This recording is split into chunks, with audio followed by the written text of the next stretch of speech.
La voix qui peut être exprimée par la parole n'est pas la voix éternelle. Le nom qui peut être nommé n'est pas le nom éternel. L'être sans nom est l'origine du ciel et de la terre. Avec un nom, il est la mère de toutes choses. C'est pourquoi, lorsqu'on est constamment exempt de passion, on voit son essence spirituelle. Lorsqu'on a constamment des passions, on le voit sous une forme bornée. Ces deux choses ont une même origine et reçoivent des noms différents. On les appelle toutes deux profondes. Elles sont profondes, doublement profondes. C'est la porte de toutes les choses spirituelles. Dans le monde, lorsque tous les hommes ont su apprécier la beauté morale, alors la laideur du vice apparut.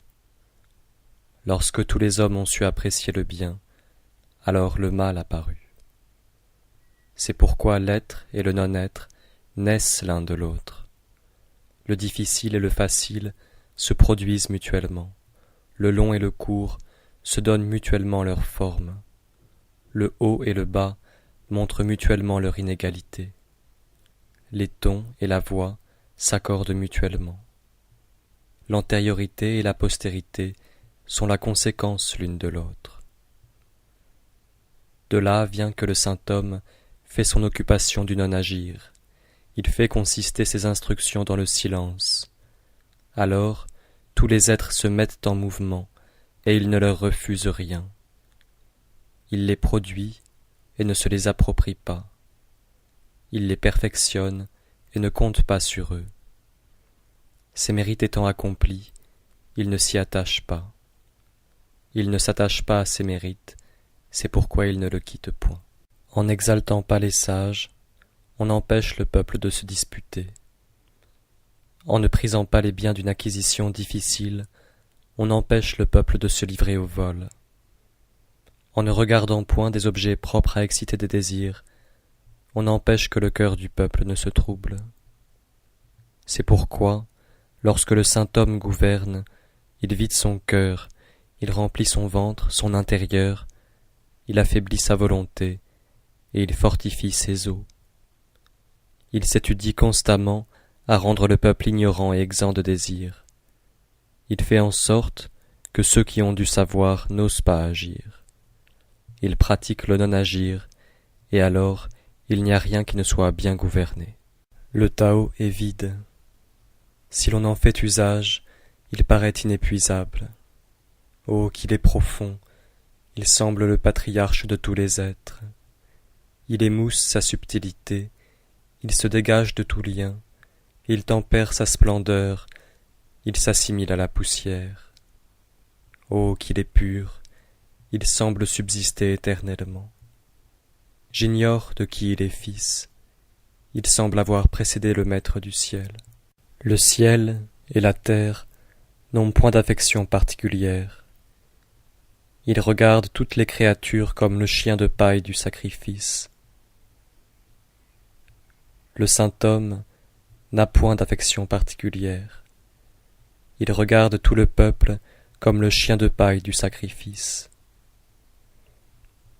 L'être qui est entre le ciel et la terre ressemble à un soufflet de forge qui est vide et ne s'épuise point, que l'on met en mouvement et qui produit de plus en plus de vent. Celui qui parle beaucoup du Tao est souvent réduit au silence. Il vaut mieux observer le milieu. L'esprit de la vallée ne meurt pas. On l'appelle la femelle mystérieuse. La porte de la femelle mystérieuse s'appelle la racine du ciel et de la terre. Il est éternel et semble exister matériellement. Si l'on en fait usage, on n'éprouve aucune fatigue. Le ciel et la terre ont une durée éternelle. S'ils peuvent avoir une durée éternelle, c'est parce qu'ils ne vivent pas pour eux seuls. C'est pourquoi ils peuvent avoir une durée éternelle. De là vient que le saint homme se met après les autres, et il devient le premier. Il se dégage de son corps, et son corps se conserve. N'est-ce pas qu'il n'a point d'intérêt privé? C'est pourquoi il peut réussir dans ses intérêts privés. L'homme d'une vertu supérieure est comme l'eau. L'eau excelle à faire du bien aux êtres et ne lutte point. Elle habite les lieux que déteste la foule. C'est pourquoi le sage approche du Tao. Il se plaît dans la situation la plus humble. Son cœur aime à être profond comme un abîme. S'il fait des largesses, il excelle à montrer de l'humanité. S'il parle, il excelle à pratiquer la vérité. S'il gouverne, il excelle à procurer la paix. S'il agit, il excelle à montrer sa capacité. S'il se meut, il excelle à se conformer au temps. Il ne lutte contre personne. C'est pourquoi il ne reçoit aucune marque de blâme. Il vaut mieux ne pas remplir un vase que de vouloir le maintenir lorsqu'il est plein. Si l'on aiguise une lame, bien qu'on l'explore avec la main, on ne pourra la conserver constamment tranchante. Si une salle est remplie d'or et de pierres précieuses, personne ne pourra les garder. Si l'on est comblé d'honneur et qu'on s'en enorgueillisse, on s'attirera des malheurs. Lorsqu'on a fait de grandes choses et obtenu de la réputation, il faut se retirer à l'écart. Telle est la voie du ciel. L'âme spirituelle doit commander à l'âme sensitive. Si l'homme conserve l'unité, elles pourront rester indissolubles. S'il dompte sa force vitale et la rend extrêmement souple, il pourra être comme un nouveau-né. S'il se délivre des lumières de l'intelligence, il pourra être exempt de toute infirmité morale. S'il chérit le peuple et procure la paix au royaume, il pourra pratiquer le non-agir. S'il laisse les portes du ciel s'ouvrir et se fermer, il pourra être comme la femelle, c'est-à-dire rester au repos. Si ces lumières pénètrent en tout lieu, il pourra paraître ignorant. Il produit les êtres et les nourrit. Il les produit et ne les regarde pas comme sa propriété. Il leur fait du bien et ne compte pas sur eux. Il règne sur eux et ne les traite pas en maîtres. C'est ce qu'on appelle posséder une vertu profonde. 30 raies se réunissent autour d'un moyeu. C'est de son vide que dépend l'usage du char.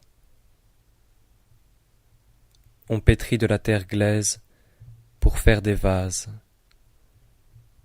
C'est de son vide que dépend l'usage des vases.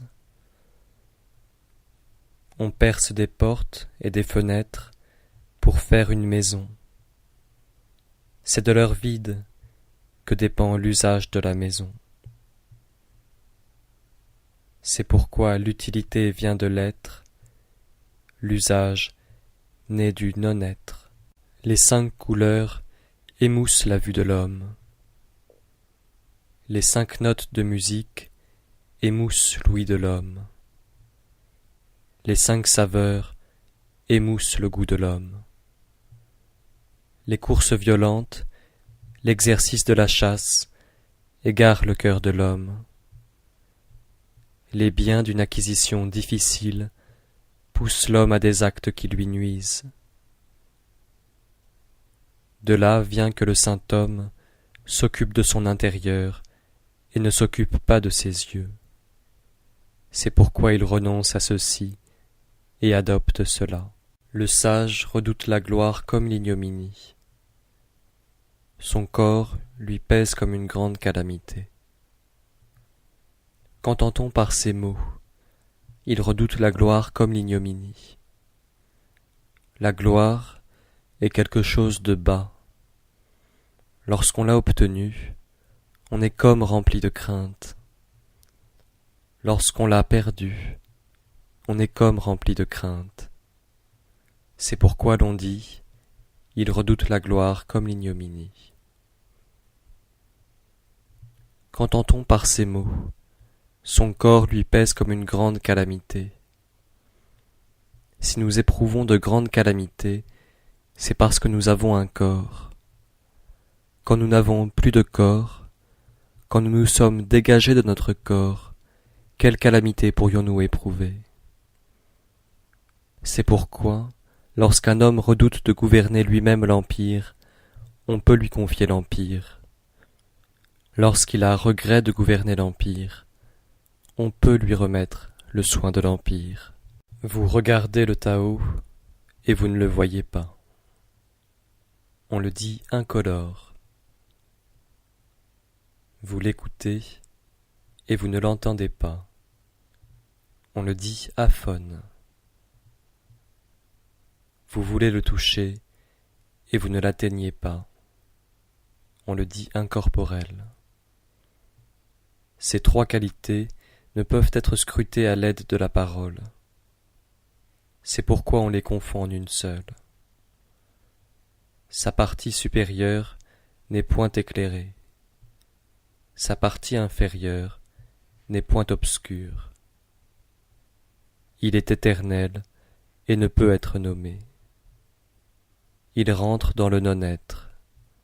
On l'appelle une forme sans forme, une image sans image.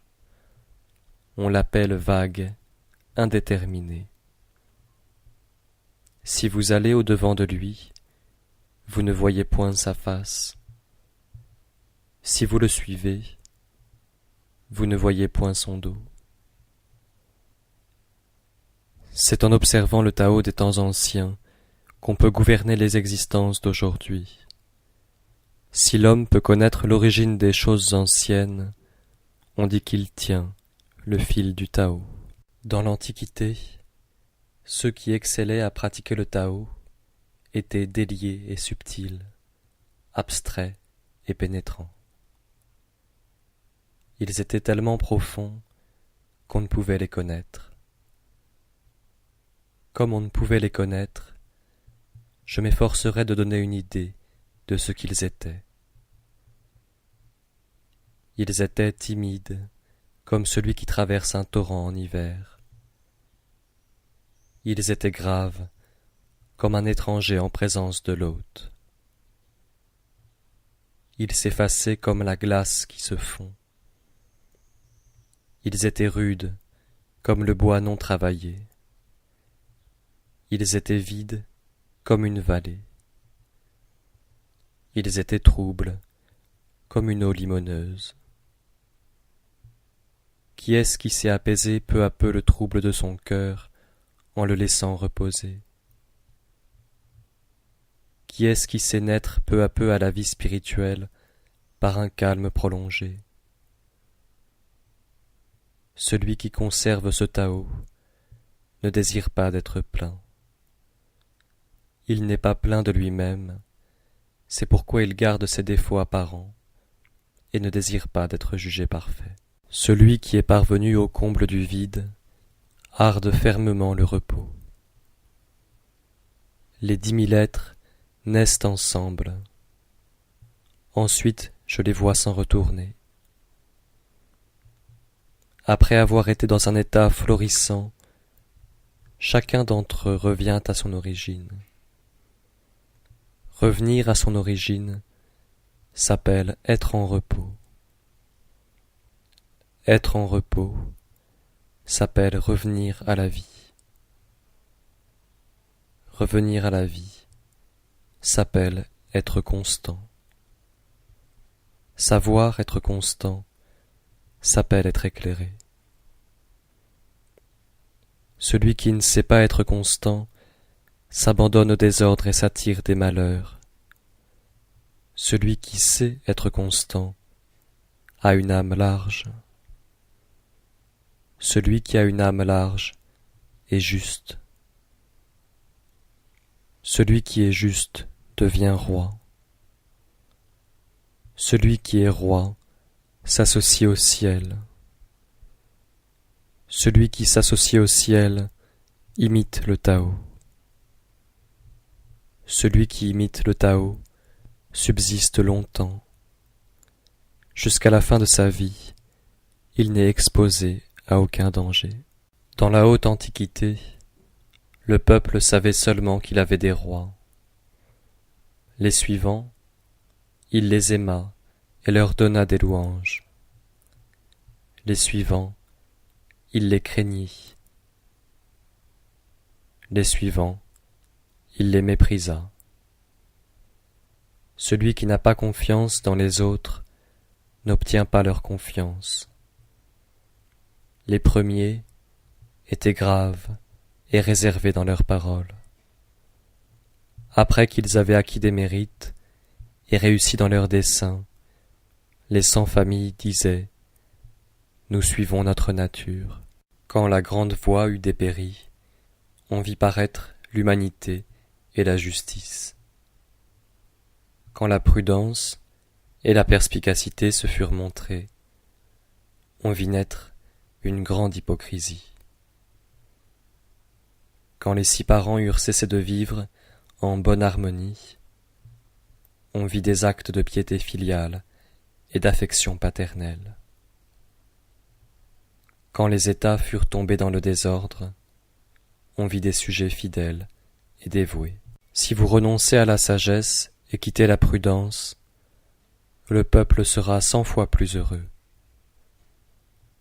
Si vous renoncez à l'humanité et quittez la justice, le peuple reviendra à la piété filiale et à l'affection paternelle. Si vous renoncez à l'habileté et quittez le lucre, les voleurs et les brigands disparaîtront. Renoncez à ces 3 choses et persuadez-vous que l'apparence ne suffit pas. C'est pourquoi je montre aux hommes ce à quoi ils doivent s'attacher, qu'ils tâchent de laisser voir leur simplicité, de conserver leur pureté, d'avoir peu d'intérêts privés et peu de désirs. Renoncez à l'étude et vous serez exempt de chagrin. Combien est petite la différence d'un oui bref et d'un oui lent. Combien est grande la différence du bien et du mal. Ce que les hommes craignent, on ne peut s'empêcher de le craindre. Ils s'abandonnent au désordre et ne s'arrêtent jamais. Les hommes de la multitude sont exaltés de joie comme celui qui se repaît de mets succulents, comme celui qui est monté, au printemps, sur une tour élevée. Moi seul je suis calme. Mes affections n'ont pas encore germé. Je ressemble à un nouveau-né qui n'a pas encore souri à sa mère. Je suis détaché de tout. On dirait que je ne sais où aller. Les hommes de la multitude ont du superflu. Moi seul je suis comme un homme qui a perdu tout. Je suis un homme d'un esprit borné. Je suis dépourvu de connaissance. Les hommes de la multitude sont remplis de lumière. Moi seul, je suis comme plongé dans les ténèbres. Les hommes du monde sont doués de pénétration. Moi seul j'ai l'esprit trouble et confus. Je suis vague comme la mer, je flotte comme si je ne savais où m'arrêter. Les hommes de la multitude ont tous de la capacité. Moi seul je suis stupide, je ressemble à un homme rustique. Moi seul, je diffère des autres hommes parce que je révère la mère qui nourrit tous les êtres. Les formes visibles de la grande vertu émanent uniquement du Tao. Voici quelle est la nature du Tao. Il est vague, il est confus. Qu'il est confus, qu'il est vague. Au-dedans de lui, il y a des images, qu'il est vague, qu'il est confus. Au-dedans de lui, il y a une essence spirituelle. Cette essence spirituelle est profondément vraie. Au-dedans de lui réside le témoignage infaillible de ce qu'il est. Depuis les temps anciens jusqu'à aujourd'hui, son nom n'a point passé. Il donne naissance à tous les êtres. Comment sais-je qu'il en est ainsi de tous les êtres? Je le sais par le Tao. Ce qui est incomplet devient entier. Ce qui est courbé devient droit. Ce qui est creux devient plein. Ce qui est usé devient neuf. Avec peu de désir, on acquiert le Tao. Avec beaucoup de désir, on s'égare. De là vient que le saint homme conserve l'unité, et il est le modèle du monde. Il ne se met pas en lumière, c'est pourquoi il brille. Il ne s'approuve point, c'est pourquoi il jette de l'éclat. Il ne se vante point, c'est pourquoi il a du mérite. Il ne se glorifie point, c'est pourquoi il est le supérieur des autres. Il ne lutte point, c'est pourquoi il n'y a personne dans l'Empire qui puisse lutter contre lui. L'axiome des anciens, ce qui est incomplet devient entier, était-ce une expression vide de sens? Quand l'homme est devenu véritablement parfait, le monde vient se soumettre à lui. Celui qui ne parle pas arrive au non-agir. Un vent rapide ne dure pas toute la matinée. Une pluie violente ne dure pas tout le jour. Qui est-ce qui produit ces deux choses? Le ciel et la terre. Si le ciel et la terre même ne peuvent subsister longtemps, à plus forte raison l'homme. C'est pourquoi, si l'homme se livre au Tao, il s'identifie au Tao. S'il se livre à la vertu, il s'identifie à la vertu. S'il se livre au crime, il s'identifie au crime. Celui qui se dresse sur ses pieds ne peut se tenir droit. Celui qui étend les jambes ne peut marcher. Celui qui tient à ses vues n'est point éclairé. Celui qui s'approuve lui-même ne brille pas. Celui qui se vante n'a point de mérite. Celui qui se glorifie ne subsiste pas longtemps. Si l'on juge cette conduite selon le Tao, on la compare à un reste d'aliment ou à un goître hideux qui inspirent aux hommes un constant dégoût. C'est pourquoi celui qui possède le Tao ne s'attache pas à cela. Il est un être confus qui existait avant le ciel et la terre. Oh, qu'il est calme, oh, qu'il est immatériel. Il subsiste seul et ne change point. Il circule partout et ne périclite point. Il peut être regardé comme la mère de l'univers. Moi, je ne sais pas son nom. Pour lui donner un titre, je l'appelle Voix, Tao. En m'efforçant de lui faire un nom, je l'appelle Grand. De Grand, je l'appelle Fugace. De Fugace, je l'appelle Éloigné. D'éloigné, je l'appelle l'être qui revient. C'est pourquoi le Tao est grand, le ciel est grand, la terre est grande, le roi aussi est grand.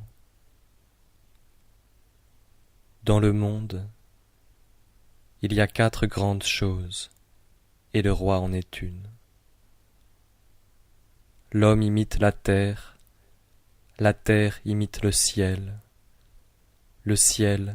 imite le Tao imite sa nature. Le grave est la racine du léger, le calme est le maître du mouvement. De là vient que le saint homme marche tous les jours dans le Tao et ne s'écarte point de la quiétude et de la gravité. Quoiqu'il possède des palais magnifiques, il reste calme et les fuit. Mais hélas, les maîtres de 10 000 chars se conduisent légèrement dans l'empire. Par une conduite légère, on perd ses ministres. Par l'emportement des passions, on perd son trône. Celui qui sait marcher dans le Tao ne laisse pas de traces. Celui qui sait parler ne commet point de faute. Celui qui sait compter ne se sert point d'instrument de calcul. Celui qui sait fermer quelque chose ne se sert point de verrou, et il est impossible de l'ouvrir. Celui qui sait lier quelque chose ne se sert point de corde, et il est impossible de le délier. De là vient que le saint excelle constamment à sauver les hommes. C'est pourquoi il n'abandonne pas les hommes. Il excelle constamment à sauver les êtres. C'est pourquoi il n'abandonne pas les êtres.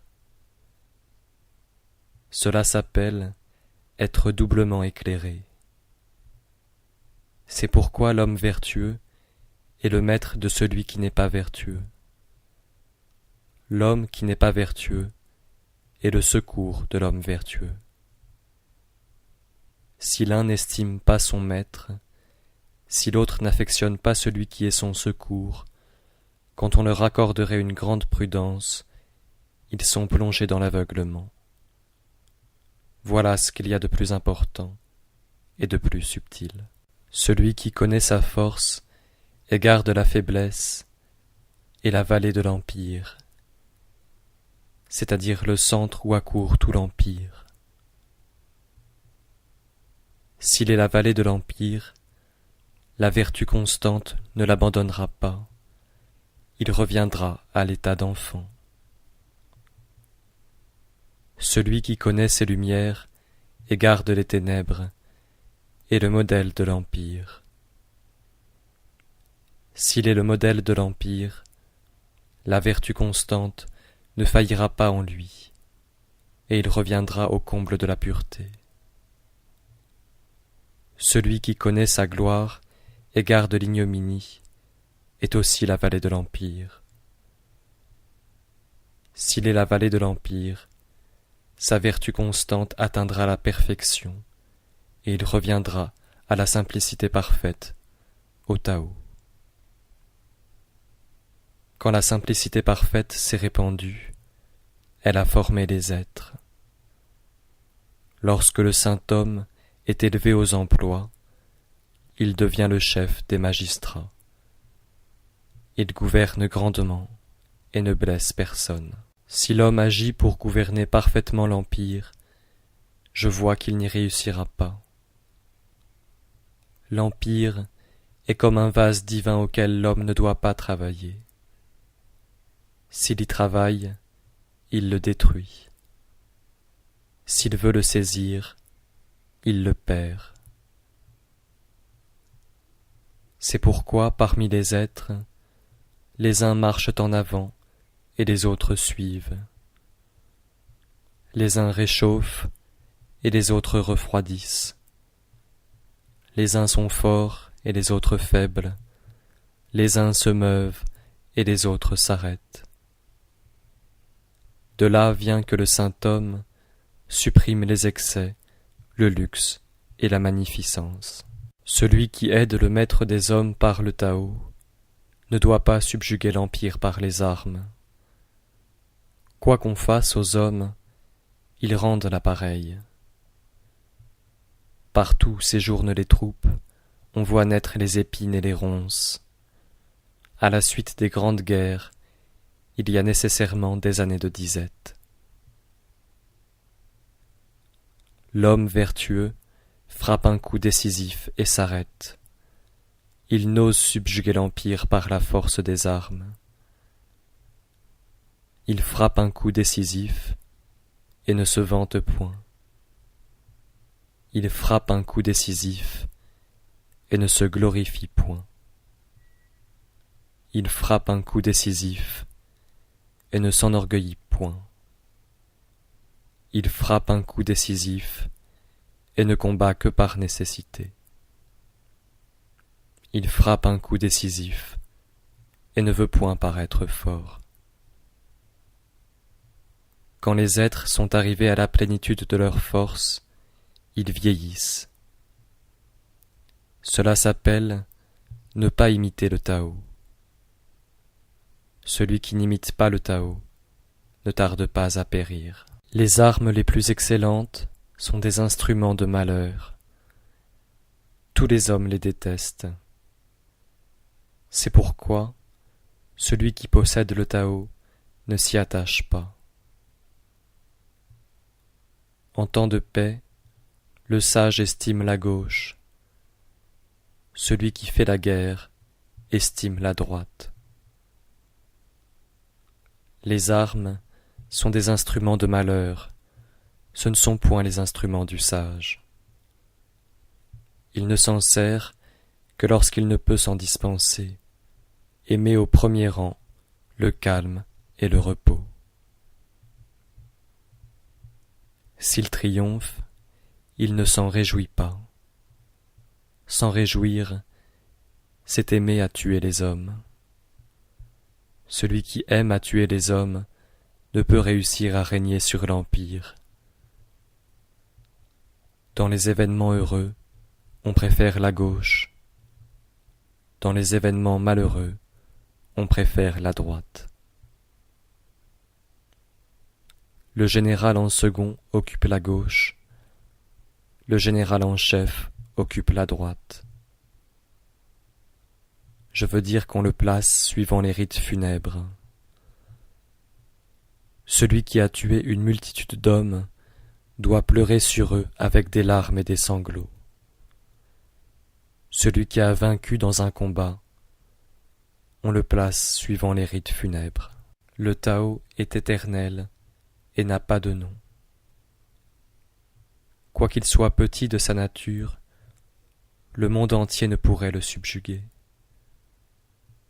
Si les vassaux et les rois peuvent le conserver, tous les êtres viendront spontanément se soumettre à eux. Le ciel et la terre s'uniront ensemble pour faire descendre une douce rosée, et les peuples se pacifieront d'eux-mêmes sans que personne le leur ordonne. Dès que le Tao se fut divisé, il eut un nom. Ce nom, une fois établi, il faut savoir se retenir.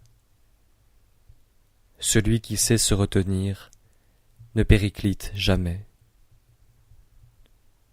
Le Tao est répandu dans l'univers.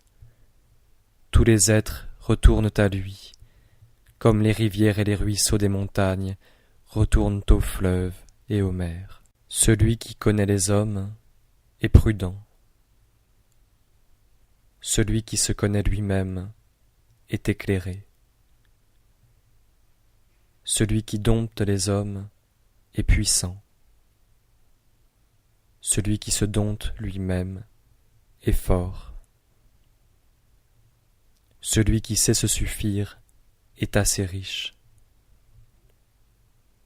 Celui qui agit avec énergie est doué d'une ferme volonté. Celui qui ne s'écarte point de sa nature subsiste longtemps. Celui qui meurt et ne périt pas jouit d'une éternelle longévité. Le Tao s'étend partout. Il peut aller à gauche comme à droite. Tous les êtres comptent sur lui pour naître, et il ne les repousse point. Quand ses mérites sont accomplis, il ne se les attribue point. Il aime et nourrit tous les êtres, et ne se regarde pas comme leur maître. Il est constamment sans désir. On peut l'appeler petit. Tous les êtres se soumettent à lui, et il ne se regarde pas comme leur maître. On peut l'appeler grand. De là vient que jusqu'à la fin de sa vie, le saint homme ne s'estime pas grand. C'est pourquoi il peut accomplir de grandes choses. Le saint garde la grande image, le Tao, et tous les peuples de l'Empire accourent à lui. Ils accourent, et il ne leur fait point de mal. Il leur procure la paix, le calme et la quiétude. La musique et les mets exquis retiennent l'étranger qui passe. Mais lorsque le Tao sort de notre bouche, il est fade et sans saveur. On le regarde et l'on ne peut le voir. On l'écoute et l'on ne peut l'entendre. On l'emploie et l'on ne peut l'épuiser. Lorsqu'une créature est sur le point de se contracter, on reconnaît avec certitude que dans l'origine, elle a eu de l'expansion. Est-elle sur le point de s'affaiblir, on reconnaît avec certitude que dans l'origine, elle a eu de la force. Est-elle sur le point de dépérir, on reconnaît avec certitude que dans l'origine, elle a eu de la splendeur. Est-elle sur le point d'être dépouillée de tout, on reconnaît avec certitude que dans l'origine, elle a été comblée de dons. Cela s'appelle une doctrine à la fois cachée et éclatante. Ce qui est mou triomphe de ce qui est dur. Ce qui est faible triomphe de ce qui est fort. Le poisson ne doit point quitter les abîmes. L'art macéré du royaume ne doit pas être montré au peuple. Le Tao pratique constamment le non-agir, et pourtant, il n'y a rien qu'il ne fasse. Si les rois et les vassaux peuvent le conserver, tous les êtres se convertiront.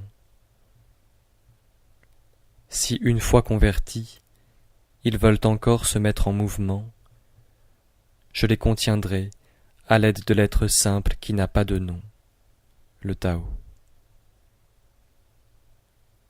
L'être simple qui n'a pas de nom, il ne faut pas même le désirer. L'absence de désir procure la quiétude. Alors, l'empire se rectifie de lui-même. Les hommes d'une vertu supérieure ignorent leur vertu. C'est pourquoi ils ont de la vertu. Les hommes d'une vertu inférieure n'oublient pas leur vertu. C'est pourquoi ils n'ont pas de vertu. Les hommes d'une vertu supérieure la pratiquent sans y songer. Les hommes d'une vertu inférieure la pratiquent avec intention. Les hommes d'une humanité supérieure la pratiquent sans y songer. Les hommes d'une équité supérieure la pratiquent avec intention. Les hommes d'une urbanité supérieure la pratiquent et personne n'y répond.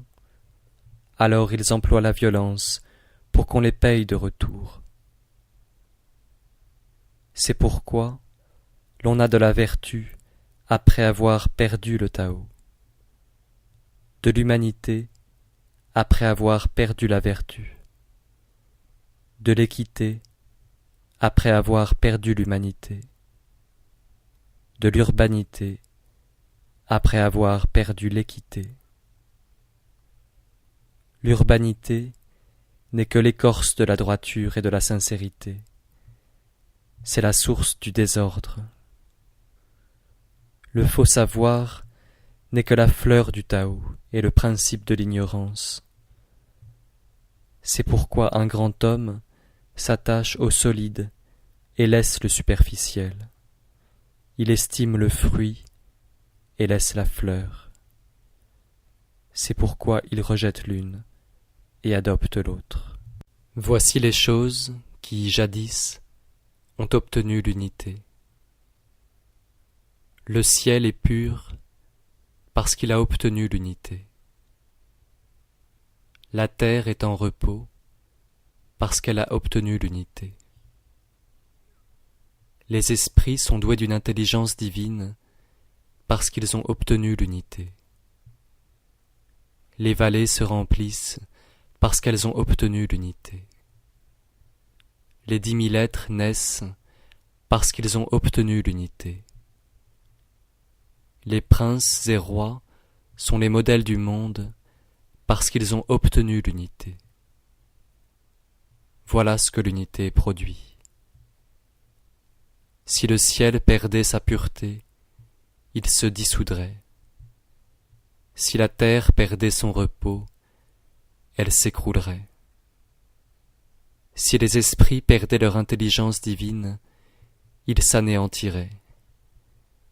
Si les vallées ne se remplissaient plus, elles se dessécheraient. Si les 10 000 êtres ne naissaient plus, ils s'éteindraient. Si les princes et les rois s'enorgueillissaient de leur noblesse et de leur élévation, et cessaient d'être les modèles du monde, ils seraient renversés. C'est pourquoi les nobles regardent la roture comme leur origine. Les hommes élevés regardent la bassesse de la condition comme leur premier fondement. De là vient que les princes et les rois s'appellent eux-mêmes orphelins, hommes de peu de mérite, hommes dénués de vertu. Ne montrent-ils pas par là qu'ils regardent la roture comme leur véritable origine? Et ils ont raison. C'est pourquoi si vous décomposez un char, vous n'avez plus de char. Le sage ne veut pas être estimé comme le jade, ni méprisé comme la pierre. Le retour au non-être produit le mouvement du Tao. La faiblesse est la fonction du Tao. Toutes les choses du monde sont nées de l'être. L'être est né du non-être. Quand les lettrés supérieurs ont entendu parler du Tao, ils le pratiquent avec zèle. Quand les lettrés du second ordre ont entendu parler du Tao, tantôt ils le conservent, tantôt ils le perdent. Quand les lettrés inférieurs ont entendu parler du Tao, ils le tournent en dérision. S'ils ne le tournaient pas en dérision, ils ne mériteraient pas le nom de Tao. C'est pourquoi les anciens disaient « Celui qui a l'intelligence du Tao paraît enveloppé de ténèbres. Celui qui est avancé dans le Tao ressemble à un homme arriéré. Celui qui est à la hauteur du Tao ressemble à un homme vulgaire. L'homme d'une vertu supérieure est comme une vallée. L'homme d'une grande pureté est comme couvert d'opprobre. L'homme d'un mérite immense paraît frappé d'incapacité. L'homme d'une vertu solide semble dénué d'activité. L'homme simple et vrai semble vil et dégradé. C'est un grand carré dont on ne voit pas les angles, un grand vase qui semble loin d'être achevé, une grande voix dont le son est imperceptible, une grande image dont on n'aperçoit point la forme. Le Tao se cache et personne ne peut le nommer. Il sait prêter secours aux êtres et les conduire à la perfection. Le Tao a produit un. Un a produit deux. Deux a produit trois. Trois a produit tous les êtres. Tous les êtres fuient le calme et cherchent le mouvement. Un souffle immatériel forme l'harmonie. Ce que les hommes détestent, c'est d'être orphelins, imparfaits, dénués de vertu. Et cependant les rois s'appellent ainsi eux-mêmes.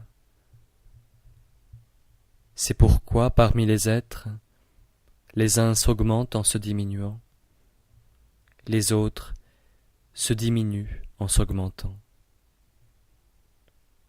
Ce que les hommes enseignent, je l'enseigne aussi.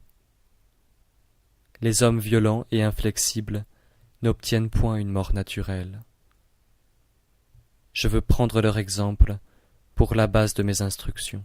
Les choses les plus molles du monde subjuguent les choses les plus dures du monde.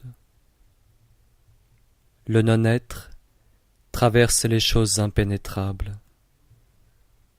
C'est par là que je sais que le non-agir est utile. Dans l'univers, il y a bien peu d'hommes qui sachent instruire sans parler et tirer profit du non-agir. Qu'est-ce qui nous touche de plus près, de notre gloire ou de notre personne? Qu'est-ce qui nous est le plus précieux, de notre personne ou de nos richesses? Quel est le plus grand malheur, de les acquérir ou de les perdre?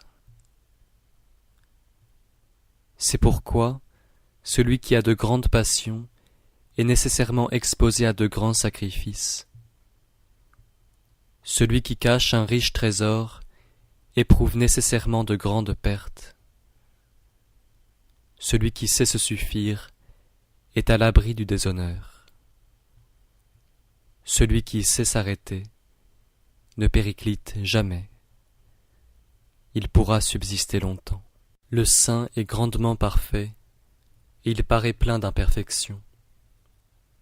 Ses ressources ne s'usent point. Il est grandement plein, et il paraît vide.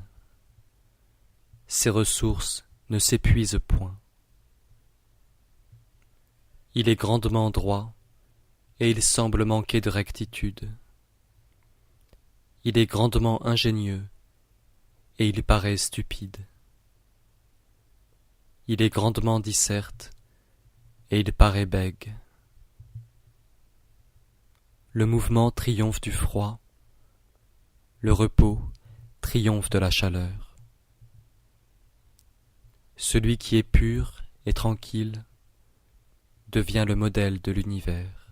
Lorsque le Tao régnait dans le monde, on renvoyait les chevaux pour cultiver les champs. Depuis que le Tao ne règne plus dans le monde, les chevaux de combat naissent sur les frontières. Il n'y a pas de plus grand crime que de se livrer à ses désirs. Il n'y a pas de plus grand malheur que de ne pas savoir se suffire. Il n'y a pas de plus grande calamité que le désir d'acquérir. Celui qui sait se suffire est toujours content de son sort. Sans sortir de ma maison, je connais l'univers. Sans regarder par ma fenêtre, je découvre les voies du ciel. Plus l'on s'éloigne, et moins l'on apprend. C'est pourquoi le sage arrive où il veut sans marcher. Il nomme les objets sans les voir. Sans agir, il accomplit de grandes choses. Celui qui se livre à l'étude augmente chaque jour ses connaissances. Celui qui se livre au Tao diminue chaque jour ses passions. Il les diminue et les diminue sans cesse jusqu'à ce qu'il soit arrivé au non-agir. Dès qu'il pratique le non-agir, il n'y a rien qui lui soit impossible. C'est toujours par le non-agir que l'on devient le maître de l'empire. Celui qui aime à agir est incapable de devenir le maître de l'empire. Le saint n'a point de sentiments immuables. Il adopte les sentiments du peuple. Celui qui est vertueux, il le traite comme un homme vertueux. Celui qui n'est pas vertueux, il le traite aussi comme un homme vertueux. C'est là le comble de la vertu. Celui qui est sincère, il le traite comme un homme sincère. Celui qui n'est pas sincère, il le traite aussi comme un homme sincère. C'est là le comble de la sincérité. Le saint vivant dans le monde reste calme et tranquille et conserve les mêmes sentiments pour tous. Les sans famille attachent sur lui leurs oreilles et leurs yeux. Le saint regarde le peuple comme un enfant. L'homme sort de la vie pour entrer dans la mort. Il y a 13 causes de vie et 13 causes de mort. À peine est-il né que ces 13 causes de mort l'entraînent rapidement au trépas. Quelle en est la raison? C'est qu'il veut vivre avec trop d'intensité. Or, j'ai appris que celui qui sait gouverner sa vie ne craint sur sa route ni le rhinocéros, ni le tigre. S'il entre dans une armée, il n'a besoin ni de cuirasse, ni d'armes. Le rhinocéros ne saurait où le frapper de sa corne, le tigre où le déchirer de ses ongles, le soldat où le percer de son glaive. Quelle en est la cause? Il est à l'abri de la mort. Le Tao produit les êtres, la vertu les nourrit. Il leur donne un corps et les perfectionne par une secrète impulsion. C'est pourquoi tous les êtres révèrent le Tao et honorent la vertu. Personne n'a conféré au Tao sa dignité, ni à la vertu sa noblesse. Ils les possèdent éternellement en eux-mêmes. C'est pourquoi le Tao produit les êtres, les nourrit, les fait croître, les perfectionne, les mûrit, les alimente, les protège. Il les produit et ne se les approprie point. Il les fait ce qu'ils sont et ne s'en glorifie point. Il règne sur eux et les laisse libres. C'est là ce qu'on appelle une vertu profonde. Le principe du monde est devenu la mère du monde. Dès qu'on possède la mère, on connaît ses enfants. Dès que l'homme connaît les enfants et qu'il conserve leur mère, jusqu'à la fin de sa vie, il n'est exposé à aucun danger. S'il clôt sa bouche, s'il ferme ses oreilles et ses yeux jusqu'au terme de ses jours, il n'éprouvera aucune fatigue. Mais s'il ouvre sa bouche et augmente ses désirs, jusqu'à la fin de sa vie, il ne pourra être sauvé. Celui qui voit les choses les plus subtiles s'appelle éclairé. Celui qui conserve la faiblesse s'appelle fort. S'il fait usage de l'éclat du Tao et revient à sa lumière, son corps n'aura plus à craindre aucune calamité. C'est là ce qu'on appelle être doublement éclairé. Si j'étais doué de quelque connaissance, je marcherais dans la grande voie. La seule chose que je craigne, c'est d'agir. La grande voie est très unie, mais le peuple aime les sentiers. Si les palais sont très brillants, les champs sont très incultes et les greniers vides.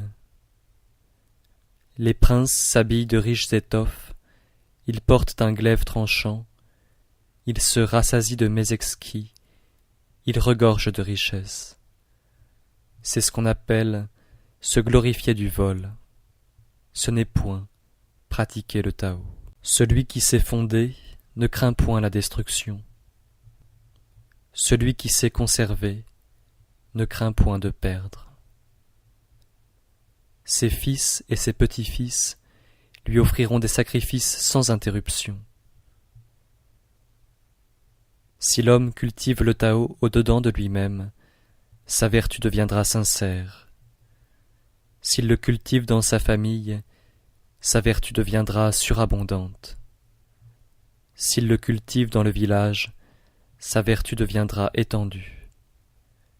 S'il le cultive dans le royaume, sa vertu deviendra florissante. S'il le cultive dans l'empire, sa vertu deviendra universelle. C'est pourquoi, d'après moi-même, je juge des autres hommes. D'après une famille, je juge des autres familles. D'après un village, je juge des autres villages. D'après un royaume, je juge des autres royaumes. D'après l'empire, je juge de l'empire. Comment sais-je qu'il en est ainsi de l'empire? C'est uniquement par là. Celui qui possède une vertu solide ressemble à un nouveau-né, qui ne craint ni la piqûre des animaux venimeux, ni les griffes des bêtes féroces, ni les serres des oiseaux de proie. Ses os sont faibles, ses nerfs sont mous, et cependant, il saisit fortement les objets.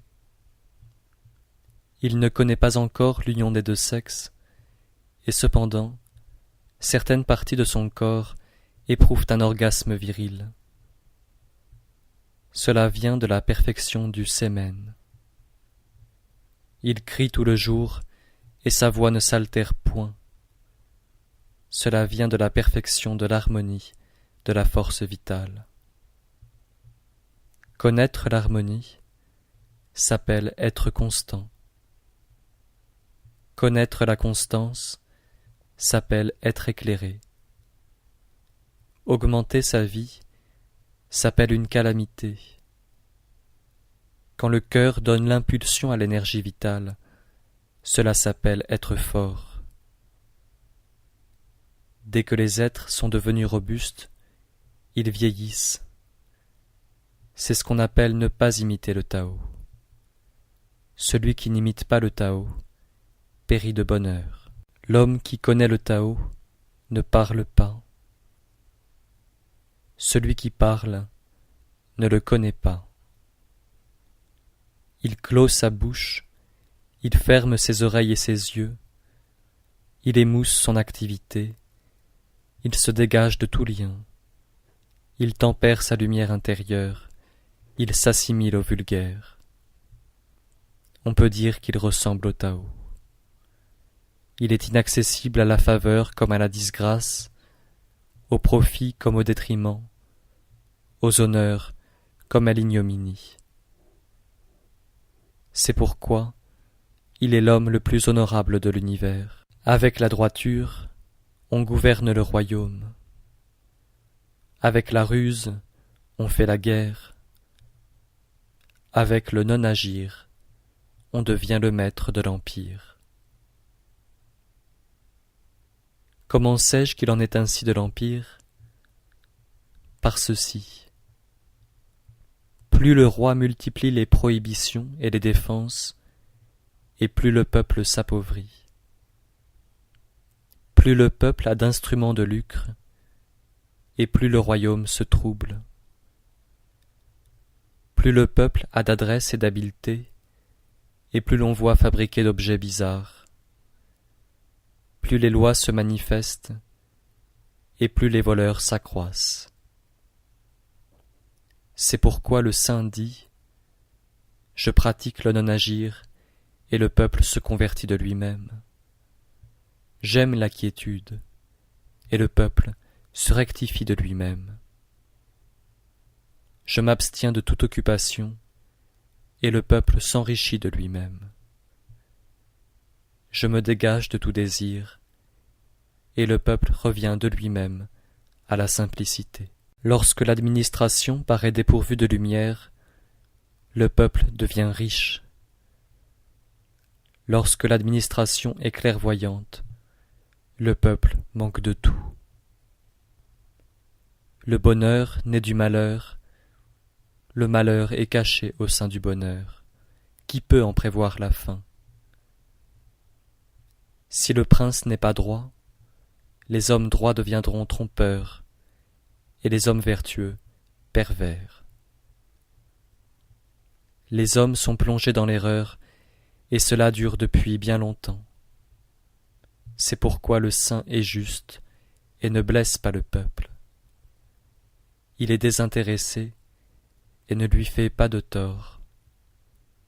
Il est droit et ne le redresse pas.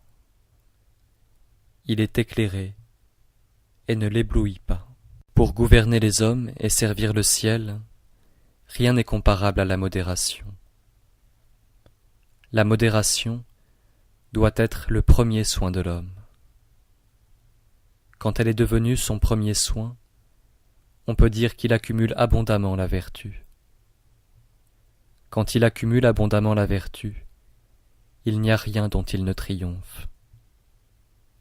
Quand il n'y a rien dont il ne triomphe, personne ne connaît ses limites. Quand personne ne connaît ses limites, il peut posséder le royaume.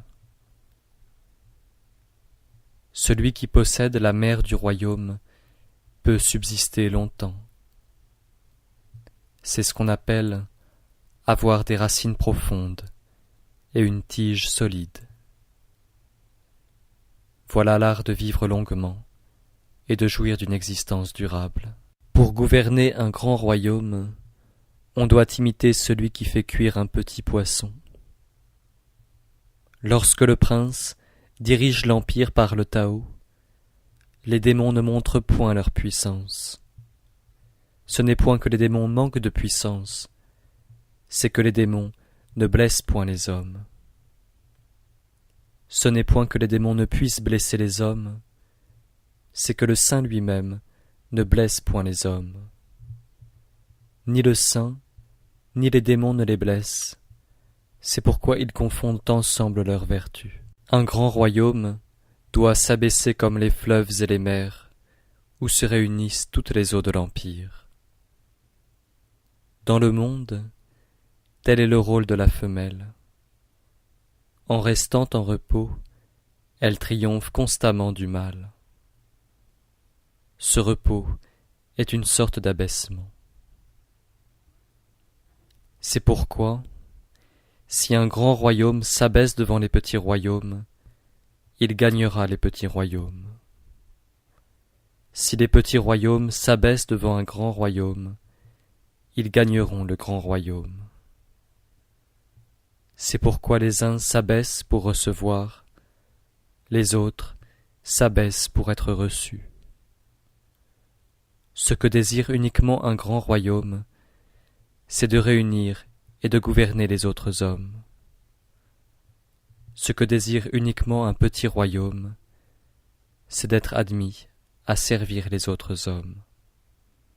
Alors, tous deux obtiennent ce qu'ils désiraient. Mais les grands doivent s'abaisser. Le Tao est l'asile de tous les êtres. C'est le trésor de l'homme vertueux et l'appui du méchant. Les paroles excellentes peuvent faire notre richesse. Les actions honorables peuvent nous élever au-dessus des autres. Si un homme n'est pas vertueux, pourrait-on le repousser avec mépris? C'est pour cela qu'on avait établi un empereur et institué 3 ministres. Il est beau de tenir devant soi une tablette de jade ou d'être monté sur un quadrige, mais il vaut mieux rester assis pour avancer dans le Tao. Pourquoi les anciens estimaient-ils le Tao? N'est-ce pas parce qu'on le trouve naturellement sans le chercher tout le jour?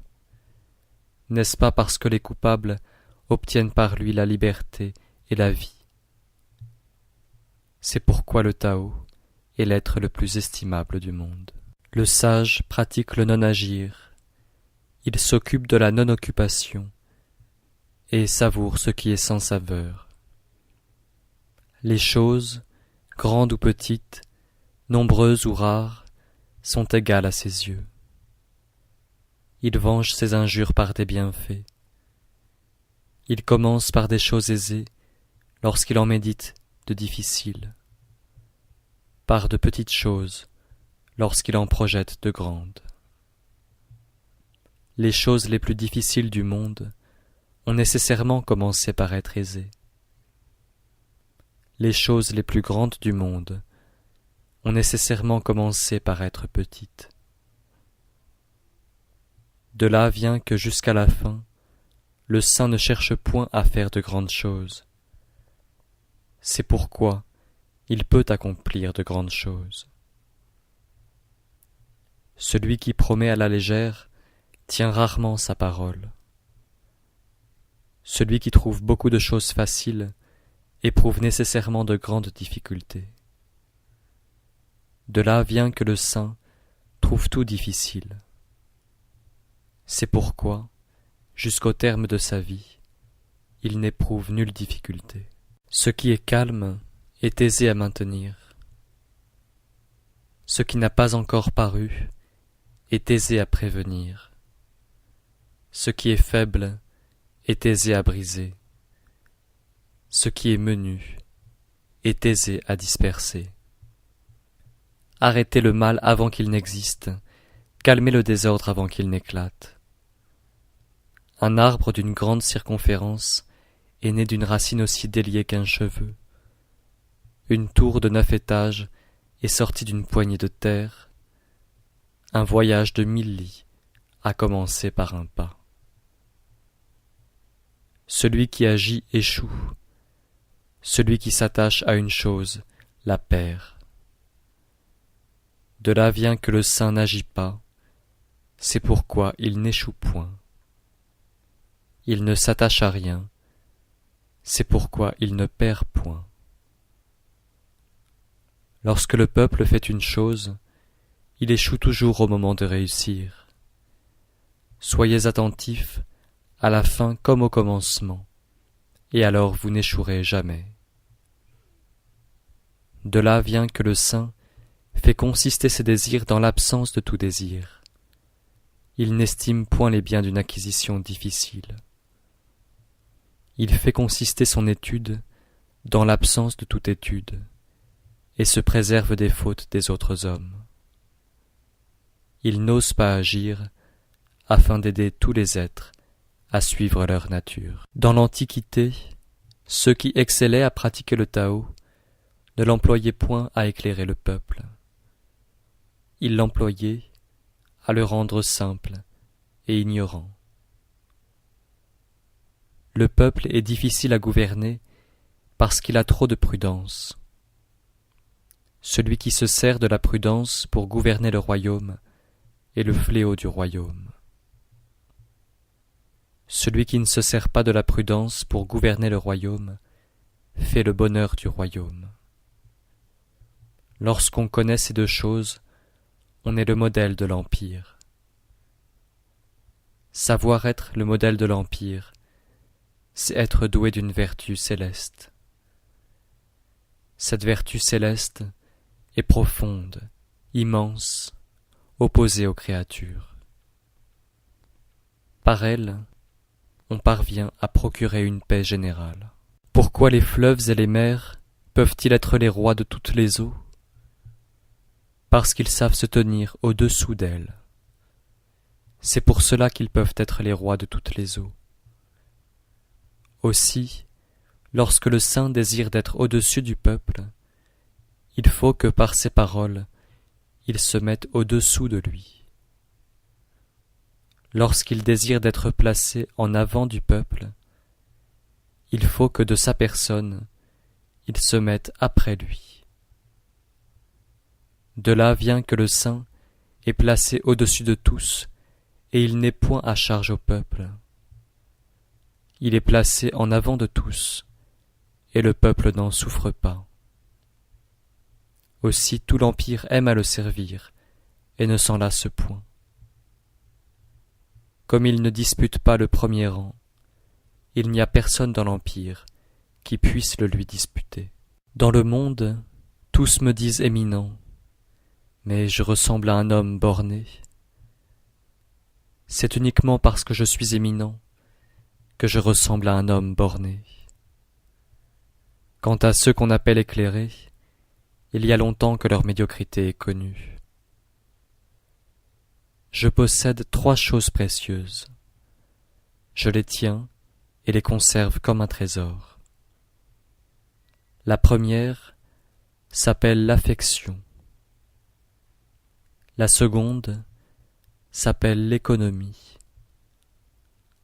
La troisième s'appelle l'humilité, qui m'empêche de vouloir être le premier de l'Empire. J'ai de l'affection, c'est pourquoi je puis être courageux.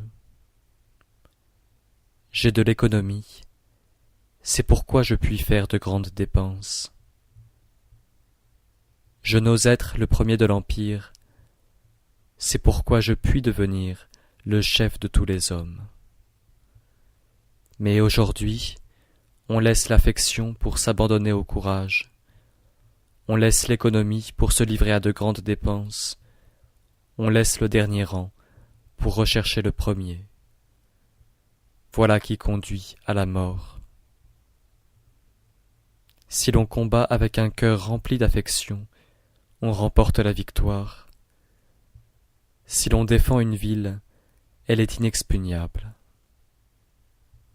Quand le ciel veut sauver un homme, il lui donne l'affection pour le protéger. Celui qui excelle à commander une armée n'a pas une ardeur belliqueuse. Celui qui excelle à combattre ne se laisse pas aller à la colère. Celui qui excelle à vaincre ne lutte pas. Celui qui excelle à emporter les hommes se met au-dessous d'eux. C'est là ce qu'on appelle posséder la vertu qui consiste à ne point lutter. C'est ce qu'on appelle savoir se servir des forces des hommes. C'est ce qu'on appelle s'unir au ciel. Telle était la science sublime des anciens. Mes paroles sont très faciles à comprendre, très faciles à pratiquer. Dans le monde, personne ne peut les comprendre, personne ne peut les pratiquer. Mes paroles ont une origine, mes actions ont une règle. Les hommes ne les comprennent pas, c'est pour cela qu'ils m'ignorent.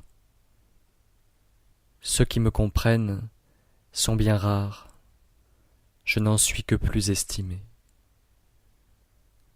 De là vient que le saint se revêt d'habits grossiers et cache des pierres précieuses dans son sein. Savoir et croire qu'on ne sait pas, c'est le comble du mérite. Ne pas savoir et croire qu'on sait, c'est la maladie des hommes. Si vous vous affligez de cette maladie, vous ne l'éprouverez pas. Le saint n'éprouve pas cette maladie, parce qu'il s'en afflige. Voilà pourquoi il ne l'éprouve pas. Lorsque le peuple ne craint pas les choses redoutables, ce qu'il y a de plus redoutable, la mort, vient fondre sur lui. Gardez-vous de vous trouver à l'étroit dans votre demeure. Gardez-vous de vous dégoûter de votre sort. Je ne me dégoûte point du mien, c'est pourquoi il ne m'inspire point de dégoût. De là vient que le saint se connaît lui-même et ne se met point en lumière. Il se ménage et ne se prise point. C'est pourquoi il laisse ceci et adopte cela. Celui qui met son courage à oser trouve la mort. Celui qui met son courage à ne pas oser trouve la vie. De ces deux choses, l'une est utile, l'autre est nuisible. Lorsque le ciel déteste quelqu'un, qui est-ce qui pourrait sonder ses motifs? C'est pourquoi le saint se décide difficilement à agir. Telle est la voie du ciel. Il ne lutte point, et il sait remporter la victoire. Il ne parle point, et les êtres savent lui obéir. Il ne les appelle pas, et ils accourent d'eux-mêmes. Il paraît lent, et il sait former des plans habiles. Le filet du ciel est immense, ses mailles sont écartées, et cependant personne n'échappe. Lorsque le peuple ne craint pas la mort, comment l'effrayer par la menace de la mort? Si le peuple craint constamment la mort, et que quelqu'un fasse le mal, je puis le saisir et le tuer. Et alors, qui osera l'imiter? Il y a constamment un magistrat suprême qui inflige la mort. Si l'on veut remplacer ce magistrat suprême et infliger soi-même la mort, on ressemble à un homme inhabile qui voudrait tailler le bois à la place d'un charpentier. Lorsqu'on veut tailler le bois à la place d'un charpentier, il est rare qu'on ne se blesse pas les mains. Le peuple a faim parce que le prince dévore une quantité d'impôts. Voilà pourquoi il a faim. Le peuple est difficile à gouverner parce que le prince aime à agir. Voilà pourquoi il est difficile à gouverner. Le peuple méprise la mort parce qu'il cherche avec trop d'ardeur les moyens de vivre. Voilà pourquoi il méprise la mort. Mais celui qui ne s'occupe pas de vivre est plus sage que celui qui estime la vie. Quand l'homme vient au monde, il est souple et faible. Quand il meurt, il est roide et fort. Quand les arbres et les plantes naissent, ils sont souples et tendres. Quand ils meurent, ils sont secs et arides. La roideur et la force sont les compagnes de la mort. La souplesse et la faiblesse sont les compagnes de la vie. C'est pourquoi, lorsqu'une armée est forte, elle ne remporte pas la victoire. Lorsqu'un arbre est devenu fort, on l'abat. Ce qui est fort et grand occupe le rang inférieur. Ce qui est souple et faible occupe le rang supérieur. La voie du ciel est comme l'ouvrier en arc, qui abaisse ce qui est élevé et élève ce qui est bas, qui ôte le superflu et supplée à ce qui manque. Le ciel ôte à ceux qui ont du superflu pour aider ceux qui n'ont pas assez. Il n'en est pas ainsi de l'homme. Il ôte à ceux qui n'ont pas assez pour donner à ceux qui ont du superflu. Quel est celui qui est capable de donner son superflu aux hommes de l'Empire? Celui-là seul qui possède le Tao. C'est pourquoi le saint fait le bien et ne s'en prévaut point. Il accomplit de grandes choses et ne s'y attache point. Il ne veut pas laisser voir sa sagesse. Parmi toutes les choses du monde, il n'en est point de plus molle et de plus faible que l'eau. Et cependant, pour briser ce qui est dur et fort, rien ne peut l'emporter sur elle. Pour cela, rien ne peut remplacer l'eau. Ce qui est faible triomphe de ce qui est fort. Ce qui est mou triomphe de ce qui est dur. Dans le monde, il n'y a personne qui ne connaisse cette vérité, mais personne ne peut la mettre en pratique. C'est pourquoi le saint dit : celui qui supporte les opprobres du royaume devient chef du royaume. Celui qui supporte les calamités du royaume devient le roi de l'empire. Les paroles droites paraissent contraires à la raison. Si vous voulez apaiser les grandes inimitiés des hommes, ils conserveront nécessairement un reste d'inimitié. Comment pourraient-ils devenir vertueux? De là vient que le saint garde la partie gauche du contrat et ne réclame rien aux autres. C'est pourquoi celui qui a de la vertu songe à donner. Celui qui est sans vertu songe à demander. Le ciel n'affectionne personne en particulier. Il donne constamment aux hommes vertueux. Si je gouvernais un petit royaume et un peuple peu nombreux, n'eût-il des armes que pour 10 ou 100 hommes, je l'empêcherais de s'en servir. J'apprendrais au peuple à craindre la mort et à ne pas émigrer au loin. Quand il aurait des bateaux et des chars, il n'y monterait pas.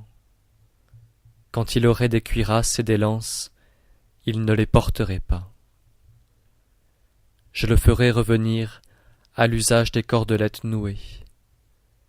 Il savourerait sa nourriture, il trouverait de l'élégance dans ses vêtements, il se plairait dans sa demeure, il aimerait ses simples usages. Si un autre royaume se trouvait en face du mien, et que les cris des coqs et des chiens s'entendissent de l'un à l'autre, mon peuple arriverait à la vieillesse et à la mort, sans avoir visité le peuple voisin. Les paroles sincères ne sont pas élégantes. Les paroles élégantes ne sont pas sincères. L'homme vertueux n'est pas disserte.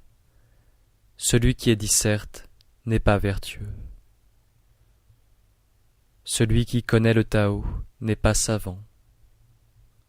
Celui qui est savant ne le connaît pas. Le saint n'accumule pas les richesses.